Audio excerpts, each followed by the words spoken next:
কিন্নর স্পিতি ট্যুরে আমরা এখন কমিকের নতুন মনাস্ট্রি দেখতে চলেছি, যদিও এই মনাস্ট্রির কাজ এখনো সম্পূর্ণ হয়নি। এই হলো কমিকের নতুন মনাস্ট্রি। কমিক কথার অর্থ স্নো কক বা বরফের মোড়ক। এখানকার মানুষের ফলানো এই মটরশুঁটি চলে যায় হিমাচল প্রদেশের বিভিন্ন প্রান্তরে। নতুন মনাস্ট্রিতে ঢোকার গেটটি ছিল খুবই সরু এবং ছোট।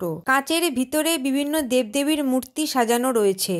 এখানকার মানুষের ফলানো মটরশুঁটি আমরা খেয়েছিলাম, যা ছিল চিনির থেকেও মিষ্টি। এখানে মানুষের প্রধান জীবিকা চাষবাস ও পশুপালন। অতিরিক্ত রুক্ষতার কারণে যেটুকু ফসল ফলানো যায় তা খুবই কষ্টের সাথে ফলাতে হয়। শীতকালে অতিরিক্ত তুষারপাতের ফলে যখন বরফের রাস্তা বন্ধ হয়ে যায়, তখন পুরো দুনিয়ার সাথে কমিকের যোগাযোগ বিচ্ছিন্ন হয়ে যায়। এখানে থাকার জন্য খুব সাধারণ মানের কয়েকটি হোমস্টে রয়েছে। এই হলো কমিক গ্রাম ও কৃষি জমি। আমাদের গাড়ির কাছে একটি কিউট বাচ্চা লামা ঘুরে বেড়াচ্ছে ও আইসক্রিম খাচ্ছে, ফিরছি পরের শর্টসে।